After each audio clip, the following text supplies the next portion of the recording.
good home, good dog. For rescue dogs, the right nutrition is the first step to a brighter future.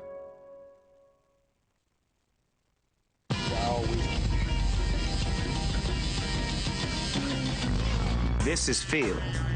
Phil saved 304 pounds on his car insurance at Money Supermarket, and now he feels epic.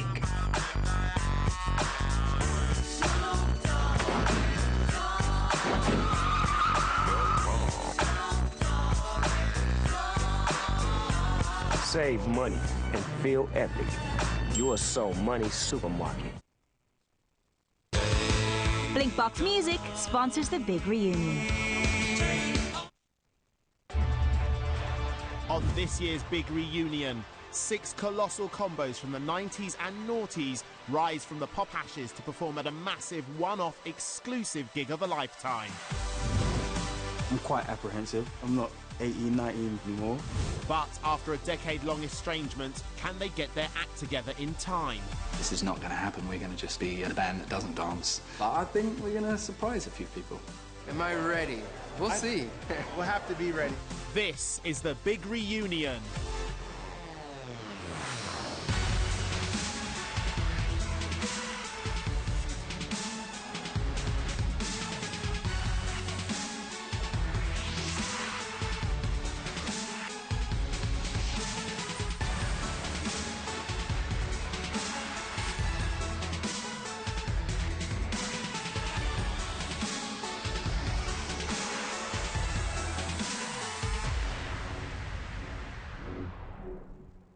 Previously on the big reunion, it was boom and bust for Girl Thing. We were Simon Cowell's new big thing. It was rows, catfights, the lot. Eternal had a ding-dong. She made a statement of, well, you know, at this point, I'm just staying for the money. From the outside, it just seemed like Kelly's got issues. And A1 and Damage were a man down. It was a rash decision, to be really honest. We were left in the lurch. Paul leaving was definitely the catalyst in the split-up of the group. This week, we focus on our supergroup Fifth Story, a mighty pop pentagon whose 5 equal sides are Gareth Gates, Dane Bowers, Adam Rickett, Kenzie and Kavanagh. When these pop beasts first roamed the earth, they amassed a stupefying 27 top 10 hits, including 6 number ones. First up, it's Gareth Gates.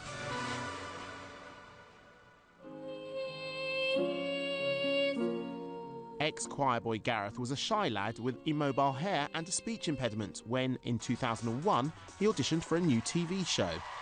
Entering Pop Idol for me was quite a scary, daunting prospect. And the thought of having to speak on television was more scary than anything else. My name is...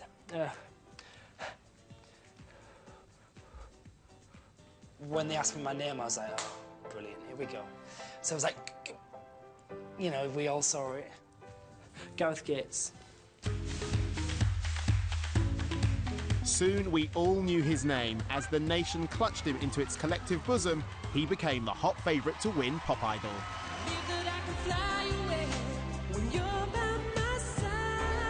And he made the top 2 in a final watched by over 12 million people. The winner is Will! Despite having his ass roundly whipped by Will Young, Gareth became the youngest male to go straight into the chart at number 1 with Unchained Melody.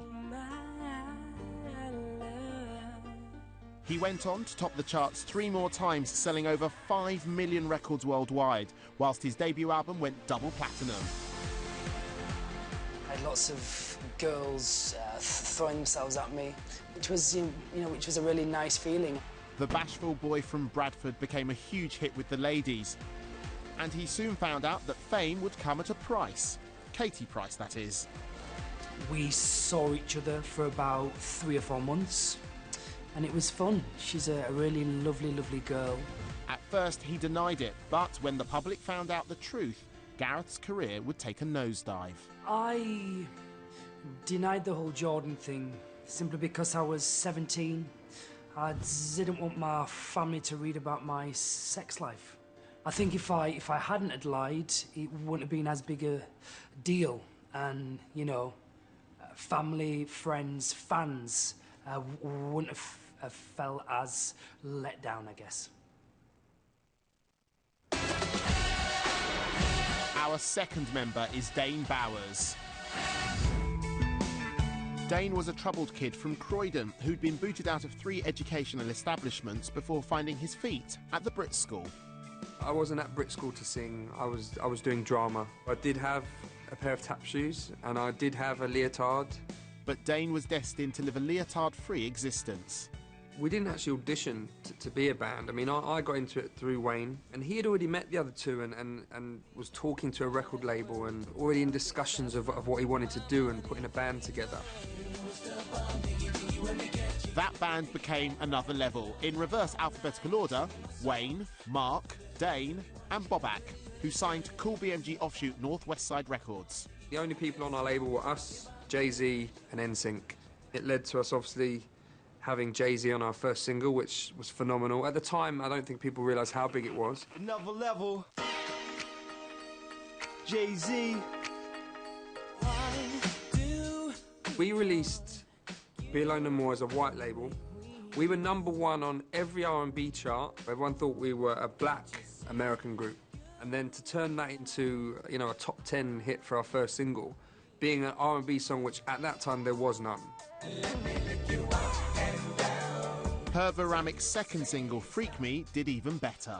This is a brand new #1 from Another Level. See ya. So when Freak Me came out and went to #1, and we actually went on Top of the Pops, I lost my mind. The band were now officially chart big shots, stampeding into the top 10 7 times in a matter of 2 years. Their first album went platinum, their second went gold, and they were hanging out with pop royalty. Janet Jackson tour for us was amazing. I mean, what a tour to do. We were personally asked to be the only support act, which was amazing. And it was 32 dates around Europe, I think, over about 3 months. Dane became renowned as a keen rumpo advocate who was fond of the odd shandy.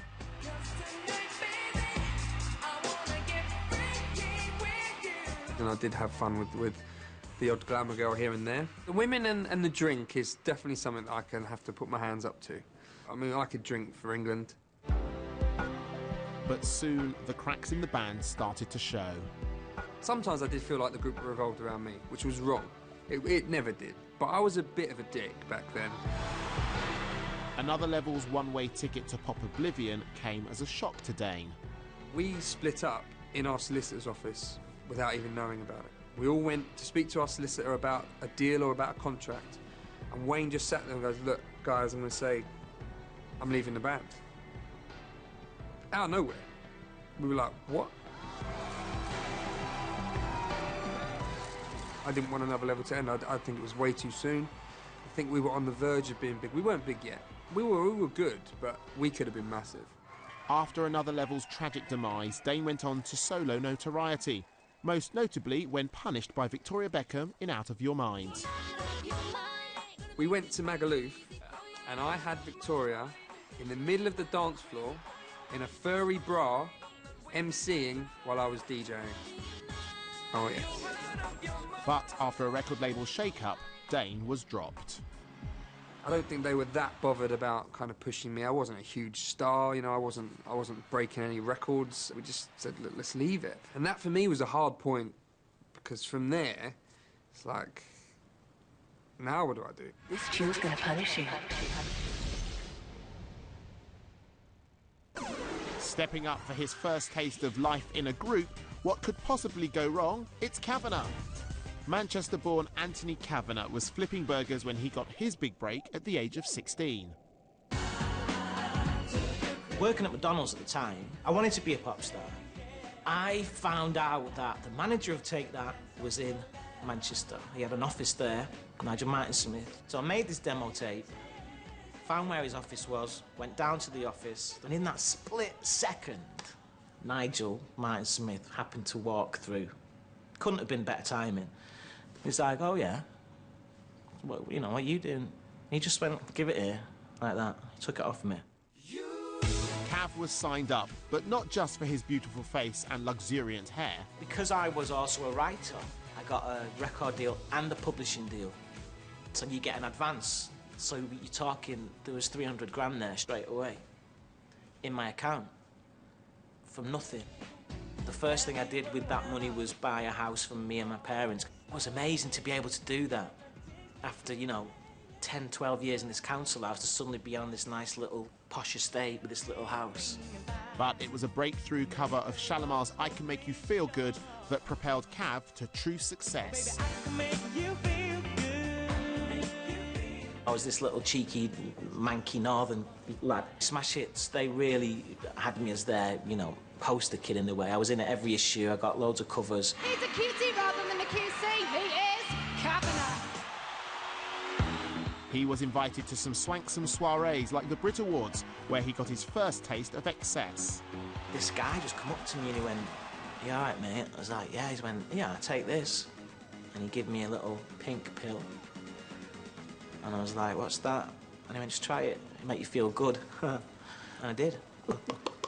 Champagne. It was ecstasy. That was the first time that I'd really experienced that drug.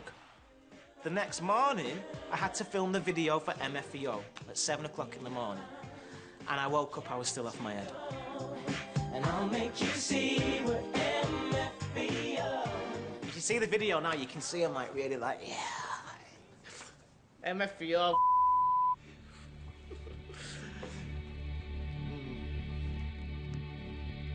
But for the teenage Cav, it was tough nearish the top, especially when he parted with his manager. It was getting a bit uncomfortable with Nigel. He wasn't really calling me back. I just felt he was not interested in me. And then he went and took on this bloody guy from Coronation Street, Adam Rickett. And I'm like, focus on me. You know what? I was jealous. I was jealous. When the hits became as sparse as Adam's wardrobe, there was a drawn-out parting of the ways with his record company. They settled, and I took the money and went to America with it. Goodbye, England. It's over. Muscling his way into our man band is former Blazing Squad linchpin, Kenzie. James Kenzie was just 15 when the squad started blazing. He and 9 schoolmates clubbed together to record a demo with some producers at a Walthamstow studio. And word of their garagey sounds soon spread. I'm in geography with Marcel, who was Rocky in the band, and me and him were like, the producers want to meet us. We just walked out of school, bunked the train, went to the studio, and there was a guy from Warner Brothers there. He was like, "I really like what you're doing." We were like, "Whatever, mate." Like, yeah, within 2 weeks, we signed like a £500,000 record deal at 15. Their debut was a reboot of the 1996 signpost anthem Crossroads by US hip-hopsters Bone Thugs and Harmony. We didn't want to do Crossroads. We're like, what? What's that? We don't even know, we don't even know this music. This isn't our music. So, but they're in a situation, well, you can either do that or go back to school. So we released Crossroads August 2001. It went to #1 on Sunday, and I went to school on Monday. So we'd get, I remember you'd have 3 mercs waiting outside school for us, blacked out mercs. We'd finish school uniform and get in the cars, getting picked. It was weird. With a #1 hit on their hands, the lives of these Essex boys changed overnight. The lads soon got a reputation for bad behaviour, especially once they trashed their first hotel. Oh, we smashed the place to pieces. Not in an aggressive way. No, we weren't throwing. Let me rephrase that. I think when we got in trouble is a window fell out of one of the rooms. It wasn't mine. The label even turned around and said, "You've got to bum yourselves down a bit on these after parties," because it started to make the papers and that. 10 young 16, 17-year-old, but we're not going to go to bed, go for dinner and then go to bed, are we?